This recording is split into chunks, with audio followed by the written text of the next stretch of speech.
আসসালামু আলাইকুম। চলে আসলাম আবার ক্লাস নিতে। তোমরা আমার গত ক্লাসে দ্বিপদী বিস্তৃতি শিখছো, কীভাবে দ্বিপদী বিস্তৃতি করতে হয় দ্বিপদী উপপাদ্যের সাহায্যে। আজকে আমরা আবার দ্বিপদী বিস্তৃতি করব। পরিচয় আজকে আর না দিই, গত ক্লাসে তোমাদেরকে পরিচয় দেওয়া হয়েছে। আমরা আজকে সরাসরি ক্লাসে চলে যাবো, ঠিক আছে? তাহলে আজকে আমরা দ্বিপদী বিস্তৃতির যেটা শিখবো সেটা হচ্ছে দ্বিপদী বিস্তৃতি অঙ্ক করার পরে বিভিন্ন ধরনের কোশ্চিন করে। একটা অঙ্ক দেওয়া থাকে, অঙ্ক দেওয়ার পরে বিভিন্ন ধরনের কোশ্চিন করে। তার মাঝে একটা কোশ্চিন যেটা করে সেটা হচ্ছে যে মধ্যপদ বের করতে বলে, আবার বলে যে এক্স বর্জিত পদের মান বের করতে বলে, এভাবে বলে দেয়। তো আমরা এখন যাই যে আমরা আজকে শিখবো দুইটা জিনিস, যে মধ্যপদ কীভাবে বের করে আর এক্স বর্জিত পদের মান কীভাবে বের করে, ঠিক আছে? তাহলে পরে আমরা চলে যাই মধ্যপদ কীভাবে বের করে। তোমরা যখন বীজগণিত অঙ্ক শুরু করছো ক্লাস 6, 7, 8 আর 6 থেকে তো মূলত বীজগণিত অঙ্ক শুরু। প্রথম যে সূত্রটা পড়ছিল সেই সূত্রটা হচ্ছে a+b হোল স্কোয়ারের সূত্র। এই সূত্রটা দিয়ে বীজগণিত জীবনের সূত্র মুখস্থ করা শুরু। তাহলে এই সূত্রটার ইকুয়াল টু যেটা ছিল সেটা হচ্ছে a square plus 2ab plus b square. এখন কথা হচ্ছে এই সূত্রটা আসছে কোথা থেকে? এই সূত্রটা আমরা প্রমাণ করে দেখতে পাই যে কিভাবে আসে। এটাও মূলত বিস্তৃতির মতো করে নিয়ে আসতে পারি। বিস্তৃতি করলে পরে এটার মধ্যপদ পাওয়া যায়। দেখেন, বিস্তৃতি করলে পরে আমরা এটা পাচ্ছি। তাহলে পরে এটার প্রান্তপদ দুইটা যদি এটা হয়, এটা আর এটা হয়, তাহলে দেখেন মাঝখানে আছে 2ab, ঠিক আছে? তারপর এটার মধ্যপদ হচ্ছে 2ab। আবার আরো একটা সূত্র আছে, মনে করেন a+b হোল কিউব। এই সূত্র আমরা কি জানি? a cube plus 3a square b plus 3ab square plus b cube. তাহলে এটার মধ্যপদ কি হবে? এগুলো বিস্তৃতি করে এগুলো পাওয়া যায়, ঠিক আছে? তাহলে এটার মধ্যপদ হবে এটা প্রান্তপদ, এগুলো বাদ। তাহলে মধ্যপদ হচ্ছে এটাও যদি বাদ দিই তাহলে কোনো মধ্যপদ থাকতেছে না, কিন্তু মধ্যপদ কিন্তু থাকবে, ঠিক আছে? তাহলে এটার মধ্যপদ এটাও হবে, দুটাই হবে। এখন কথা হচ্ছে কিভাবে হবে, এগুলো শিখতে হবে আমাদের। কি হবে না হবে এটা জরুরি না, আমাদের জরুরি হচ্ছে কিভাবে হবে, এটা জরুরি। তাহলে কিভাবে হবে এটা আমরা শিখবো। দেখো, মধ্যপদ নির্ণয়ের ক্ষেত্রে আমরা দুইভাবে নির্ণয় করব। যদি আমি লিখি a+b এর উপরে এখানে 2, তাহলে পরে আমি n এর পরিবর্তে 2 লিখলাম। 2 মানে হচ্ছে জোড়। 2 এর জায়গায় হতে পারে 4, হতে পারে 8, যে কোনো জোড় সংখ্যা। মানে এখানে n ইকুয়াল টু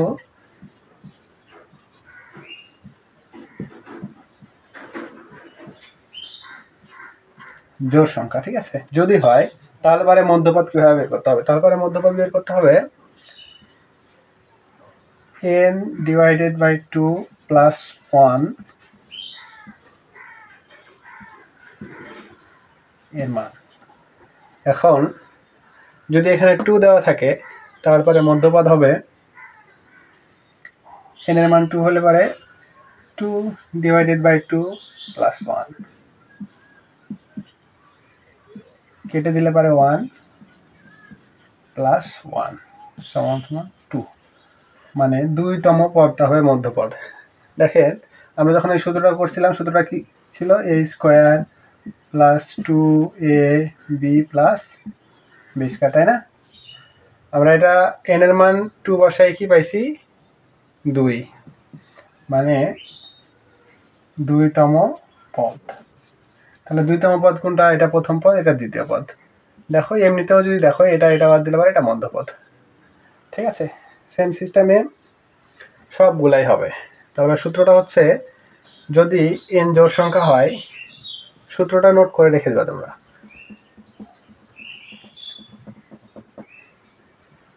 এই যে n যদি জোড় সংখ্যা হয় তাহলে সূত্র হবে এরকম, ঠিক আছে? এর মান যেটা সেটা তততম পদ। এখন কথা হচ্ছে, বুঝলাম n জোড় সংখ্যা হলে পরে এটা, n বিজোড় সংখ্যা হলে কি হবে?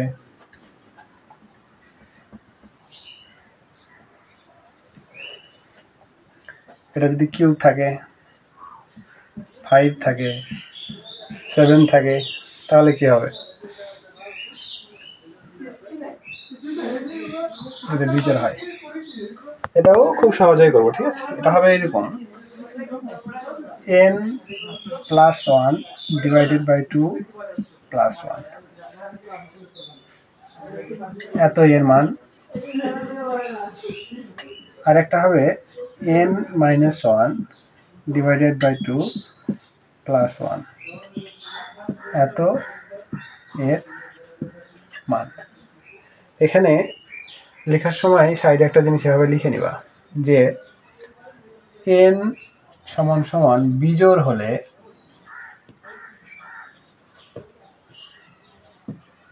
কি, n বিজোড় হলে মধ্যপদ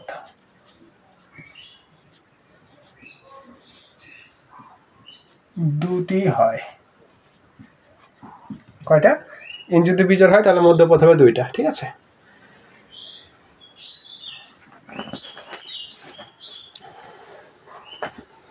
সূত্র 3টা সুন্দর করে লিখে রাখবা। এখন আমি একটা অঙ্ক দিয়ে দেখাবো যে মধ্যপদ কত আর মধ্যপদের মান কিভাবে বের করতে হয়। ঠিক আছে,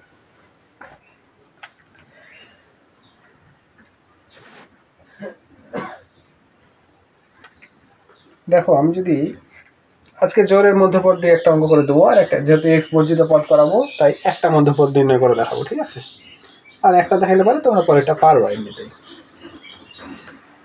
আমি যদি একটা অঙ্ক লিখি, যে অঙ্কটা হচ্ছে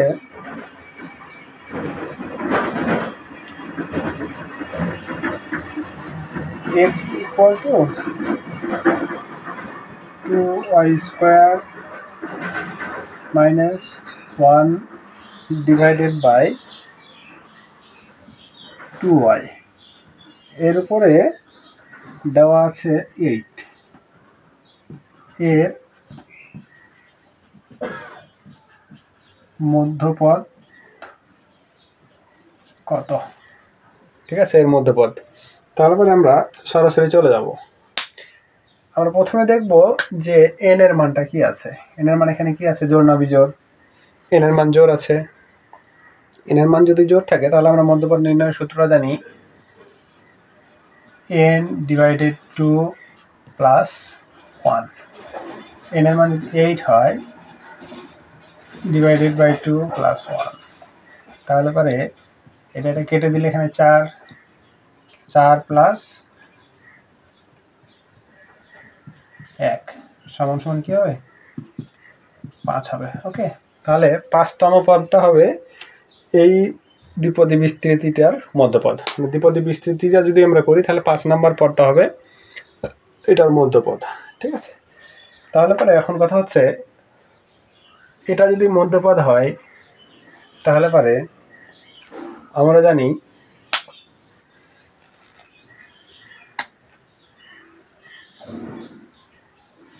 r + 1 = যদি মধ্যপদ হয় তাহলে পরে r + 1 = 5 হবে, r = 5 - 1 হবে, = 4 হবে, মানে r এর মান হবে 4। ঠিক আছে, এখন কথা হচ্ছে r এর মান কেন বের করলাম। r এর মান বের করার উদ্দেশ্য হচ্ছে আমাদের মধ্যপদটা বের করতে হবে, যে মধ্যপদটা কত হবে। ঠিক আছে, r এর মান 4। আচ্ছা, আমি এটা না মিশাই, আমি এটা পাশে লিখে রাখলাম আপাতত।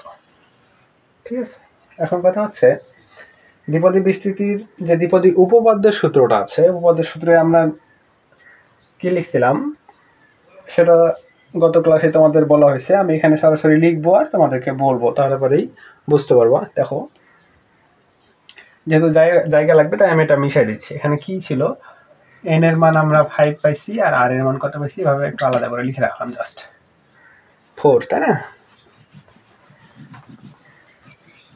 ওকে,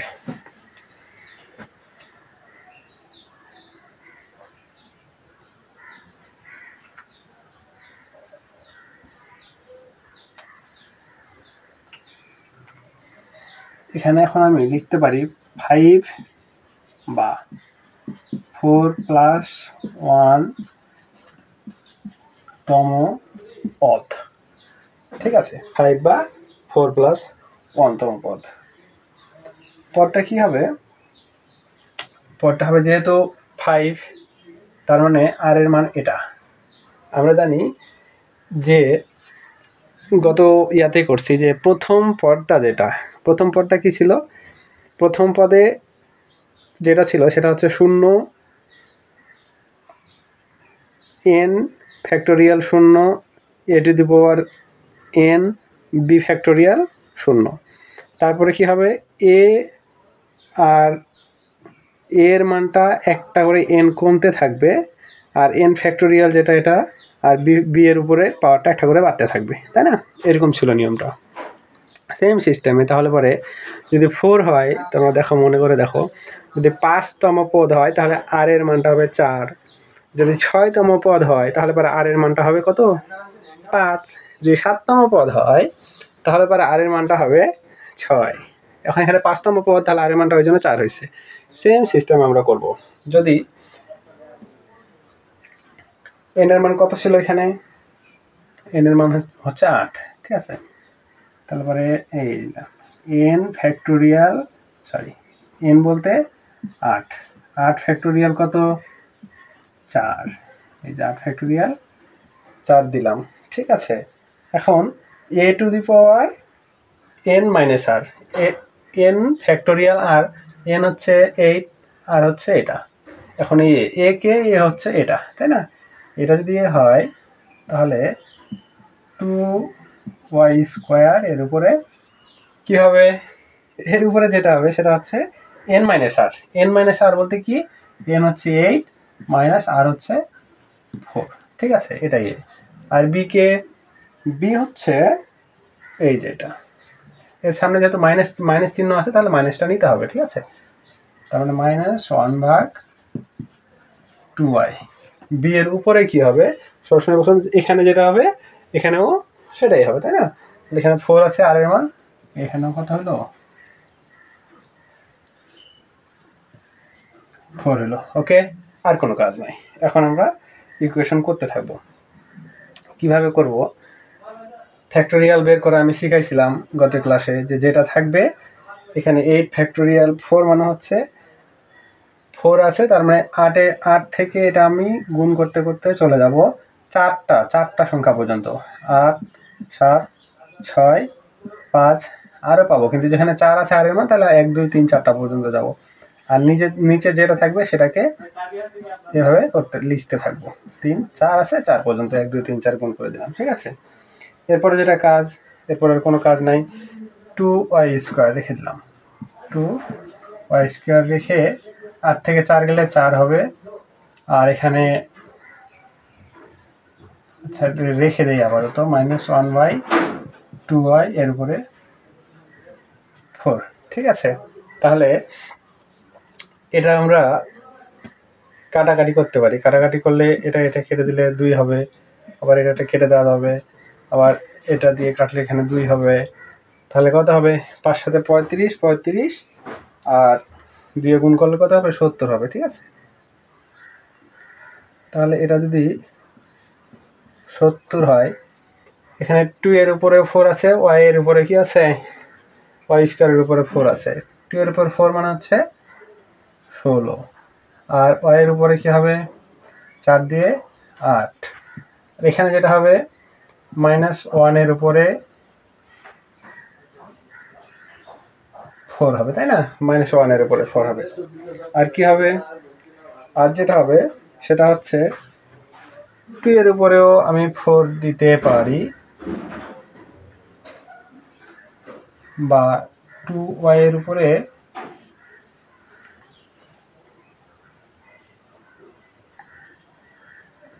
যদি সহজ করে নিই, 2 এই একেবারে ইনভার্স ফোর্সে ভাবে দিতে পারি, ঠিক আছে? তাহলে এটা কি হবে? 70। এটা কত? 16, y পাওয়ার 8, এখানে -1 এর উপরে যাই হোক -1।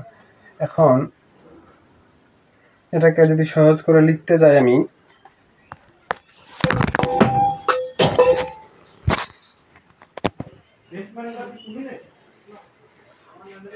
তাহলে পরে দেখো এখানে 2 এর উপরে -4 ইন্টু y এর উপরে -4 ভেঙে দিলাম।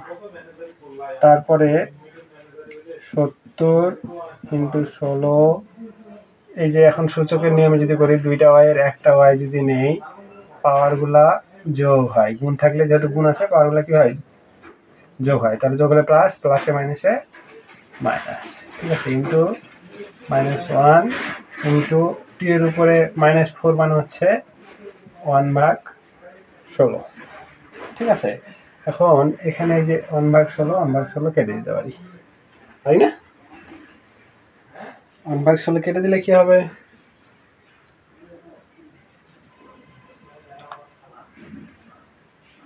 -1 এর উপরে এখানে কি ছিল, 4 ছিল, 4, যেহেতু -1 এর উপরে 4 আছে, আমরা এখানে সরাসরি এটাকে লিখে দিতে পারি 1 এর, যেহেতু জোড় সংখ্যা তাহলে এটা 1ই হবে।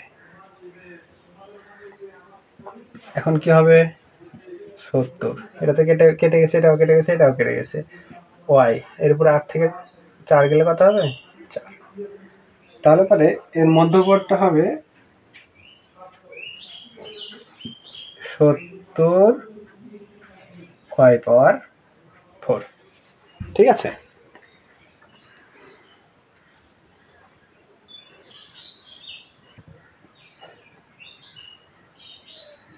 এখন তোমাদেরকে আমি যেটা করাবো সেটা হচ্ছে বর্জিত পদ নির্ণয় করা শেখাবো, ঠিক আছে। যে একটা যদি বিস্তৃতি দেওয়া থাকে তাহলে সেটার x বর্জিত পদ কিভাবে নির্ণয় করতে হবে।